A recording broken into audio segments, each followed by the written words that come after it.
berjumpa lagi di pelajaran PKWU dengan kami, Mr. Yori dan Mrs. Rosi. Pada kesempatan kali ini kita akan belajar tentang apa keunggulan bersaing bisnisku. Berkaitan dengan satu perusahaan dan kompetitornya, setiap perusahaan harus mempunyai unique selling proposition, yaitu hal yang membedakan antara barang dan jasa suatu perusahaan dari pesaingnya. Bisa marketingnya, brandingnya, benefitsnya, konsumernya, sale, dan keunikan-keunikan yang lain.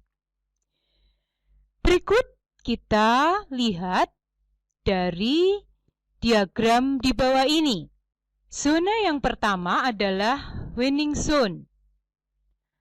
Jika kita bisa memenuhi kebutuhan konsumen kita, sedangkan kompetitor kita tidak bisa, maka disitulah letak the winning zone atau zona kemenangan bisnis kita. Inilah yang diharapkan dari semua bisnis, berada di zona lautan biru atau blue ocean, di mana persaingan relatif kecil dan bisa kita kendalikan. Yang kedua, losing zone. Jika kompetitor bisa memenuhi kebutuhan yang diinginkan pasar, sedangkan kita tidak bisa, maka kita akan berada di area the losing zone atau zona kehilangan atau zona kekalahan yang fatal. Konsumen akan beralih ke kompetitor dan bisnis kita terancam tenggelam dan hilang. Yang ketiga itu dump zone. Asal jangan sampai kita terjebak di area the dump zone atau zona bodoh atau zona dungu, di mana kita dan kompetitor sama-sama terjebak dalam bisnis yang produknya tidak dibutuhkan oleh konsumen. Celakanya, kondisi ini justru banyak terjadi pada para pelaku UMKM yang biasanya memproduksi barang berdasar kemampuan memproduksi atau membuat sesuatu bukan berdasar kebutuhan pasar. Capek-capek produksi, susah payah memasarkan, bersaing dengan banyak produk sejenis, bersaing dengan harga, ujung-ujungnya tetap sulit berkembang. Jika berada di zona ini, kita bisa mempertimbangkan untuk meninggalkan bisnis ini dan beralih ke bisnis yang produknya lebih dibutuhkan oleh pasar. Yang keempat, risky zone. Jika bisnis kita dan kompetitor kita sama-sama bisa memenuhi kebutuhan pangsa pasar yang sama, maka kita akan terjebak di area risky zone, yaitu zona kompetisi. Lautan merah atau red ocean yang berdarah-darah. Perang diskon, banting harga, margin keuntungan yang tipis selalu menghantui setiap langkah bisnis kita. Jika bisnis kita berada di risky zone, maka kita harus melakukan langkah-langkah inovasi dengan memberi nilai tambah pada bisnis kita yang belum dimiliki atau dilakukan oleh kompetitor, sehingga kita bisa keluar dari zona yang penuh resiko dan persaingan ketat ini menuju winning zone. Berikutnya kita masuk ke strategi keunggulan bersaing. Suatu perusahaan dikatakan memiliki keunggulan bersaing ketika perusahaan tersebut, satu, dia mempunyai sesuatu yang tidak dimiliki perusahaan pesaing. Dia berani tampil beda dengan sesuatu yang diunggulkan, sementara perusahaan pesaing nggak punya itu. Yang kedua, dia melakukan sesuatu yang lebih baik dari perusahaan lain.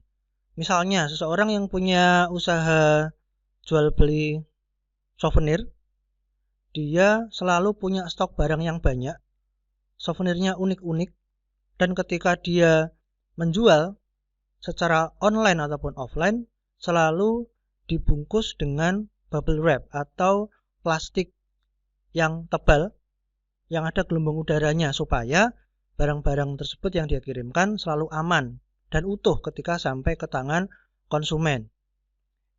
Yang ketiga, termasuk dia juga mampu melakukan sesuatu yang tidak mampu dilakukan oleh perusahaan lain. Misalnya, sementara perusahaan yang lain mulai merambah dan menggiatkan penjualan online, perusahaan yang kita pegang bisa dua-duanya, bisa online, bisa offline. Jadi bisa melayani semua kalangan masyarakat yang membutuhkan. Ketika menciptakan keunggulan bersaing, ada strategi yang harus kita lakukan. Yang pertama adalah cost leadership atau strategi berbiaya rendah. Yang kedua adalah kita melakukan strategi menciptakan perbedaan dengan produk pesaing atau differentiation. Contoh, yang pertama, biaya produksi yang lebih rendah. Di sini kami mencontohkan sebuah perusahaan atau sebuah maskapai penerbangan yaitu AirAsia. Dia bisa menciptakan proses produksi atau menjalankan perusahaannya dengan proses yang sederhana.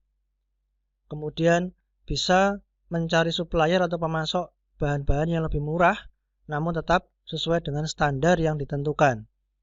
Kemudian yang ketiga, membeli bahan baku dalam jumlah yang banyak atau grosir, sehingga bisa mendapatkan harga yang murah. Lebih murah daripada harga eceran. Hal ini biasanya ditujukan untuk konsumen-konsumen yang peka terhadap perubahan harga. Turun sedikit, konsumen pasti langsung menuju ke barang itu. Yang kedua, dia bisa menciptakan perbedaan dengan produk pesaing. Di sini kami mencontohkan komparasi atau perbandingan antara Honda Beat dengan Suzuki Next. Kalau kita lihat, dua motor ini memiliki kemiripan, cc-nya sama, bentuknya sama, kegunaannya sama.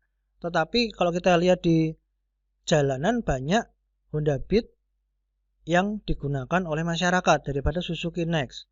Kenapa? Karena di sini Honda memiliki bengkel resmi yang banyak sekali. Spare part-nya dijual dengan sangat murah dan sudah bisa diproduksi di dalam negeri sehingga cost-nya sangat rendah. Kemudian teknologinya selalu lebih maju. Antara Honda lebih maju dibanding dengan Suzuki.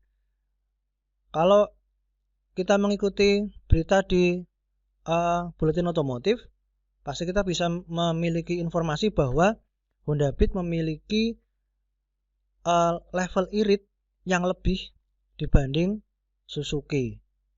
Daya tahan mesinnya juga lebih bagus. Itulah kenapa masyarakat lebih memilih Honda Beat untuk kegunaan transportasi mereka sehari-hari. Maka di sini penting untuk kita ketahui bahwa perbedaan yang kita lakukan harus memberi manfaat lebih bagi konsumen. Penting untuk kita ketahui di sini bahwa perusahaan harus bisa memberi perbedaan. Syaratnya adalah perbedaan yang kita berikan harus memberi manfaat lebih bagi para konsumen kita.